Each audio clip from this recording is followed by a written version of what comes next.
अखिल भारतीय किसान सभा व महाराष्ट्र राज्य शेतमजूर युनियन लालबावटा शहादा तालुका यांच्या संयुक्त वतीने कॉम्रेड सुनील गायकवाड यांच्या नेतृत्वाखाली विविध मागण्यांबाबत तहसील कार्यालयावर मोर्चा काढण्यात आला।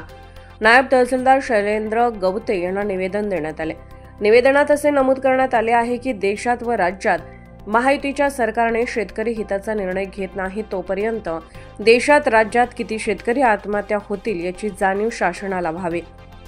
आत्महत्येचे प्रमाण कमी कसे होईल यासाठी आपण आज निवेदन करतो। आपण सदर निवेदन राज्य सरकार केंद्र सरकारपर्यंत त्वरित पोहोचवावे व शेतकऱ्यांच्या विविध मागण्या खालीलप्रमाणे लोकसभा विधानसभेच्या वेळी देशातील शेतकऱ्यांची व राज्यातील शेतकऱ्यांची सरसकट कर्जमाफी करू असे आश्वासन या शासनाने दिलेले होते।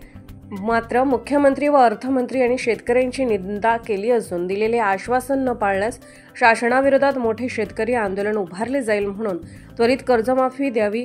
मते मागत असताना मुख्यमंत्री व अर्थमंत्री यांना असे का वाटले नाही आपले हंतरुण की आपले हंतरुण किती आहे तितकेच आश्वासन द्यावे असे संबंधितांना का वाटले नाही हाच प्रश्न अखिल भारतीय किसान सभा व देशातील शेतकरी समुदायाला पडला असून तसा जाब शासनाला विचारत आहे। शासनाने शेतकऱ्यांसाठी 7/12 वरील जुन्या नोंदी जुने काही आदेश कमी करण्यात आले।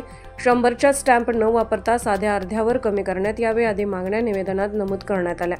निवेदनावर महाराष्ट्र राज्य शेतमजूर युनियन शहादाचे शिष्टमंडळ comrade Nathubhau Salve, comrade Sunil Gaikwad, comrade Kiran More, comrade Bhika Brahmane, comrade Santosh Gaikwad, comrade Rajaram Thakare, comrade Banubhau Mali, comrade Meharban Pawra, comrade Anil Shirsat, Dinesh Gulale, Satilal Mahire, Khandu Samudre, Raju Tadvi, Hamid Mamu, Kailas Nikam, Sudam Chaudhari, comrade Jirabai Thakare, comrade Ranjubai Brahmane आदीसह शेकडो कार्यकर्ते मोर्चात सहभागी होऊन तहसीलदारांना निवेदन देण्यात आले। त्यांना काही सुविधा तुम्ही मंजूर केलेल्या आहेत ते माथूर ते पण त्यांच्यापर्यंत पोहोचत। दादासाहेब सबलीकरण योजनाचे गुंडाळून ठेवलेले आहे। आदिवासींची बिरसा मुंडा जमीन सबलीकरण गुंडाळून ठेवलेली आहे। कोणता आदिवासीला जमीन दिली गेली नाही, कोणता एससी दलितला अजून जमीन वाटप केलेली नाही। हे वर्षानुवर्ष पेंडिंग पडलेलं आहे।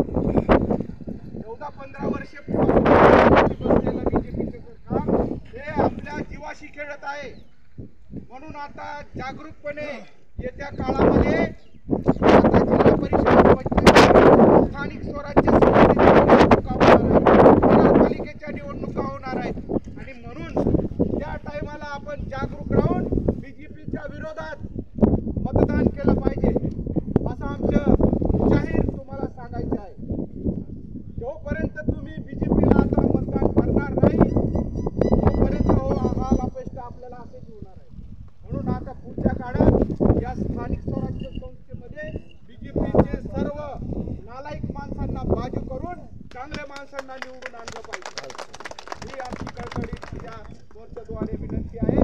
आणि जेही काही आपल्या स्थानिक विषयावरती आता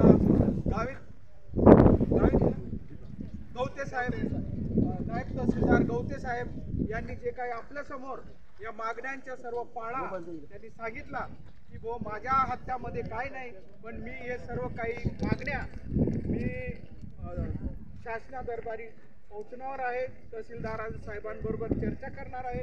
एक आपली शेवटची जी मागणी आणि आता या ठिकाणी त्यांनी सांगितलं की त्यांनी इथं शेतकऱ्यांची मागणी आहे की शासनाच्या शेतकऱ्यांसाठी 7/12 वरील जुन्या नोंदी व जुन्या काही आदेश कामी करण्यासाठी 100 रुपयाचा स्टॅम्प वापरला अर्जावर तो हा जो 100 रुपयाचा स्टॅम्प हा वापरला जाणार आहे तो साधा याच्यावर केला जाणार आहे असं त्यांनी या ठिकाणी आपल्याला नमूद करून सांगितलं। आणि अनेक मागण्यांबद्दल त्यांनी आपल्याला सांगितलं आहे। तर पुढच्या काळामध्ये भिका भाऊ आणि आमच्या सर्व शिष्टमंडळ आणखी तहसीलदार साहेबांना पुढे भेटू आणि या मागण्यांच्या संदर्भात आणखी त्यांच्याशी चर्चा करू असं मी तुम्हाला आश्वासित करतो।